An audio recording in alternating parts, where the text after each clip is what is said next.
From backstories filled with sunshines and rainbows, like the case of Mitsuri, all the way to children being enslaved, tortured, or even cases where they had to kill their own family members. Some backstories in Demon Slayer are so brutal, it will send chills down your spine. I mean, which backstory do you think is worse, Akaza's or Sanemi's? Damn, Obanai's is insane as well. These are the 30 saddest backstories in Demon Slayer, ranked from least all the way to the saddest ones. For example, when you think of happy backstories in Demon Slayer, well, to be honest, there aren't many of them out there. However, the first that comes to mind is, of course, Mitsuri's. As a child, Mitsuri Kanroji was born with an abnormal muscle density, making her incredibly strong despite her delicate appearance. She grew up in a loving family. She was fed well, and quite honestly, the only inconvenience she had was that she could not find someone to marry. You see, she had an enormous appetite and unnatural strength, which caused her to stand out and be rejected by potential suitors. Heartbroken after being told she would never marry unless she became more quote-unquote normal, she dyed her hair black and suppressed her true self, hiding her strength just to fit in. Despite this pain, she later chose to embrace who she really was and joined the Demon Slayer Corps, where her uniqueness was celebrated, not shamed.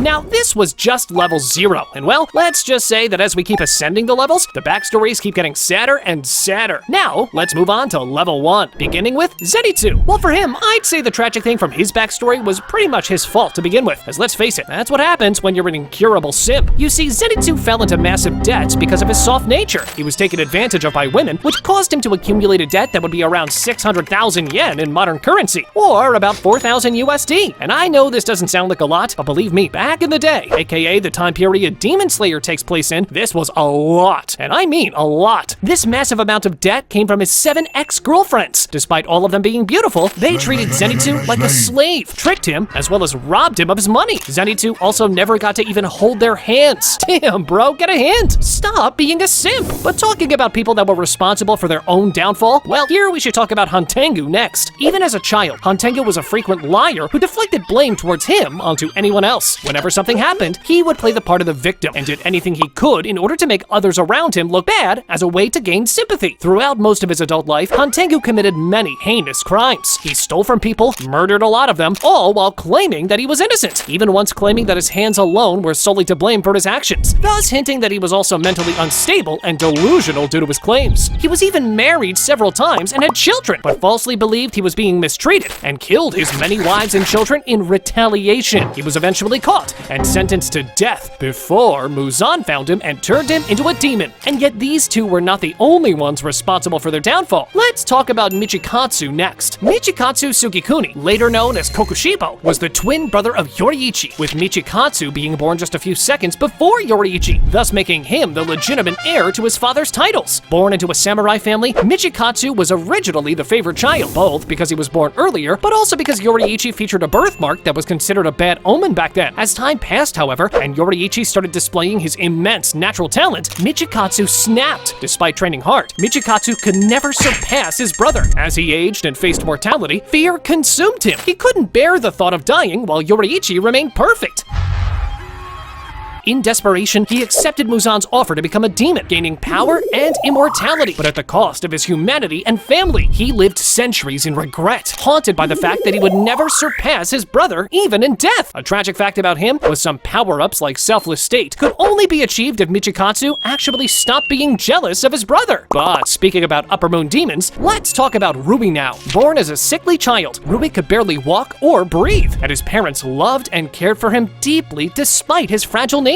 One day, Muzan found him and turned him into a demon, giving him a powerful body, aka what Rui always wanted. But when Rui killed and ate a human, his horrified parents tried to kill him to stop the monster he had become. He killed both of his parents and sat outside his home, reflecting on his and their actions. He recalls hearing a story about a man who drowned to save his son and how he was moved by the act of parental love. He reasoned that because his parents tried to kill him, they must have been imposters. However, as his mother lay dying, Rui overheard her apologizing for not being able to give him a healthy body, which then caused him to remember his father's last words, promising that both he and his wife would follow Rui to the afterlife by killing themselves. In an attempt to fill the emotional void, Rui created a twisted family of demons, forcing them into roles under threat and abuse. And hold on, because family drama in Demon Slayer is way more common than you think. For example, Kagaya Ubuyashiki is the epitome of family drama in Demon Slayer. Kagaya was born into the Ubuyashiki clan. As a male born into the family, he was cursed to suffer an illness illness that slowly affected his entire body due to Muzan Kibutsuji's blood relation with the clan. His father, the previous family head, was a sensitive man who committed suicide at the age of 19, and Kagaya was only 4 when this happened. One day, Kagaya's sister Senri set fire to the mansion to commit suicide and forced their youngest brother, Akito, to join him. Their mother would try to rescue them, but she fell to the flames as well. And all of that because of Muzan's curse. Truth be told, however, Muzan did have a pretty harsh backstory as well. He was born with a constant struggle to survive. His heart stopped multiple times at his mother's womb, and when he first entered the world, he was deemed stillborn, having no pulse and not breathing. When he was taken to be cremated, he escaped death by releasing his first cries. Throughout his young life, he struggled with illnesses, and that led to his thanatophobia, aka his obsession with immortality once he became the Demon King. As a young man, Muzan was diagnosed with a disease that would kill him before he reached the age of 20, but as we know, the experimental treatment of the doctor turned him into a demon instead. His entire life was full of agonizing pain, struggle, and fear of death. So yeah, I'd say he did have a pretty sad backstory too. But then again, Muzan's worst nightmare had a pretty tragic backstory as well. You see, Yoriichi did not have it so easy, despite basically being the strongest in his verse, by quite a big margin too. Yoriichi had access to transparent world from birth, and as a result, he could see within people, like an X-ray, and thus he could see his mother's sickness that made her left side weaker. He always stood by her side in order to aid her, even if the people around thought that Yoriichi was just afraid to leave his mom's side instead. When Yoriichi was 7, his mother died due to her illness, and yet his sufferings were only just getting started. One day, Yoriichi went outside the house for some errands, where he was supposed to return by nightfall. On his way back, however, he encountered an old man and decided to help, but he wasted so much time that he ended up coming back after nightfall. By then, the sun had already set. When he finally arrived home, he found that his wife Uta, along with his unborn child, had been killed by a demon. The tragedy shocked Yoriichi so much that he held her corpse in his arms for 10 days straight and buried them after a pursuing demon slayer encouraged him to do so. This led Yoriichi to pick up his blade again and train as a demon slayer. If that were not enough, Yoriichi in his old age encountered his brother, now a full-blown demon, which obviously shattered him even more. But talking about demon slayers and mother deaths, Inosuke's case was also pretty tragic. You see, as a baby, he was taken by his kind and loving mother, Kotoha, while fleeing from her abusive husband. Seeking refuge, she unknowingly found shelter within the cult led by Doma, one of the 12 Kizuki. When Kotoha discovered Doma's true nature, aka eating his followers, she tried to escape with baby Inosuke. In a desperate act of final love, she dropped him into a river below a cliff to save him from Doma's grasp, sacrificing her own life in the process. Inosuke survived, but grew up alone in the wild, raised by boars, with no knowledge of his name, family, or humanity. He was forced to become savage to survive, and though he puts on a front of pride and aggression, the truth is, he's a boy who lost everything before he could even understand what he had. But speaking of people losing everything, Sakonji Urokodaki's case was also tragic. I mean, Sakonji kept losing many of his students to demons, one after the other, especially to the demon Hand Demon during final selection, which left him burdened with guilt and sorrow. Despite this, he never stopped believing in the potential for good, even in a demon, making him one of the few who truly understood Tanjiro's mission. But well, let's face it, not all demons had the most understanding backstories. Some of them, well, they were a bit psycho. For example, Nakime was an obscure amateur biwa musician struggling to make ends meet. The man she married to was hopelessly addicted to gambling, who squandered her earnings and savings while contributing nothing to improve their lives. One night, she was scheduled to play her biwa at a particular stage, but discovered that her husband stole her only kimono that she used for biwa performances and gambled it away. Enraged, Nakime murdered her husband using a hammer. Shortly after she killed her husband, Nakime realized that the appointed time to play was fast approaching, and she was forced to wear a worn-out, tattered kimono. The crowd did not appreciate her shabby looks and gave her disapproving looks. With the traumatic sensation of committing murder for the first time still fresh in her mind, her hands shook in nervousness as she played her biwa. But surprisingly, the sound coming from the biwa as Nakime played with utmost tension was so beautiful that her audience loved her performance and shouted for an encore. Both her customers and the stage owner were pleased with the unexpected outcome, and Nakime was paid handsomely. Since then, Nakime developed a disturbing habit of killing people before performing for large audiences. And for the final point before we start getting more serious, even more disturbing and sad backstories, we have Makio, Suma, and Hinatsuru. They were raised in the strict shinobi tradition, where emotions were often suppressed and death was expected. They were raised to serve and die if needed, and many people around them died. After all, in the environment they were raised, failure meant death. This was just level 1, and get ready, because the most depressing backstories are yet to be revealed. We now move on to level 2. A small note, this part will be mostly filled with Hashira backstories, but we do do have a couple demon backstories as well. For example, Doma. You see, Doma is probably the most misunderstood case in Demon Slayer. He suffered from a psychological condition that turned him clinically apathetic. But did you ever wonder why this came to be? Yeah, his childhood was indeed really messed up. When he was 5, his mother murdered his father for cheating and then killed herself, all in front of child Doma. Doma just sat there unmoved, thinking the room would need to be cleaned because it smelled like blood. Even though some think that Doma felt nothing, this was actually not true. What ended up happening was that Doma became the way he was exactly because of that event. Seeing such a traumatic experience, Doma's brain used its only defense mechanism to save Doma from going crazy. What is going on inside their head?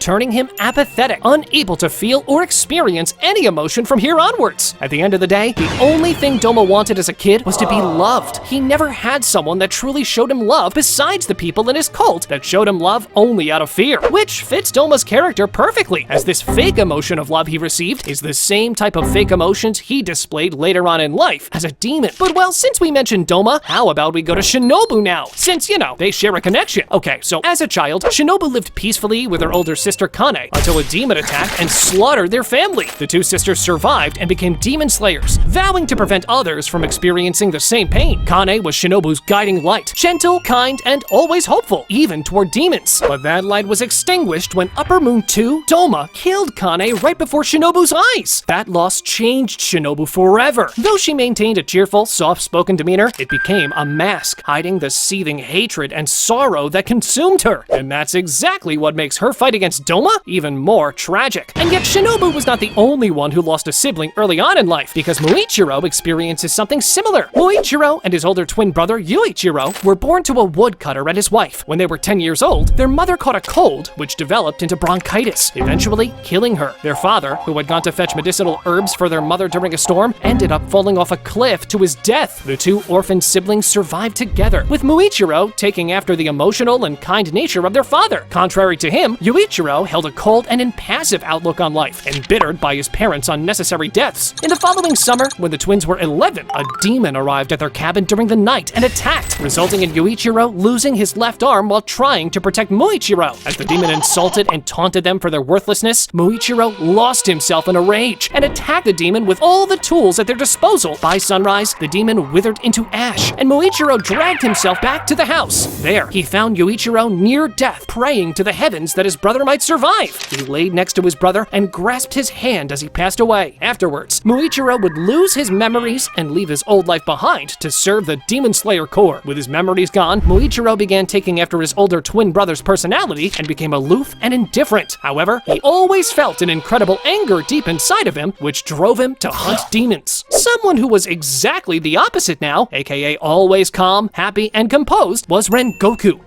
But that does not mean his backstory was all about sunshine and rainbows. Born into a family of flame Hashira, Kyojiro was raised on the ideals of strength and protecting the weak. His mother, Ruka, instilled in him a deep sense of responsibility and kindness before she passed away from illness. Her final words, "Those who are strong must protect those who are not," became the core of his being. After her death, his father, Shinjiro, a former flame Hashira himself, fell into grief and alcohol, becoming cold, dismissive, probably abusive towards his children as well. Yet Kyojiro never let bitterness touch his heart. He trained hard, became the flame Hashira, and smiled brightly for everyone around him, even as he faced battles alone and without his father's support. Rengoku always saw the good in people, unlike Gyomei, who can't see at all. Oh, nah, I ain't seen nothing. I ain't seen nothing. You see, Gyomei also had a tragic backstory. Born blind and orphaned, Gyomei was taken in by a temple, where he lived peacefully while raising 9 orphaned children. He was gentle, devout, and kind, protecting them with nothing but his strength and presence. But one night, everything changed when a demon attacked. One of the children, frightened and naive, betrayed them by breaking the temple's demon-repelling wards. This child was, after all, Kaigaku, as we later found out.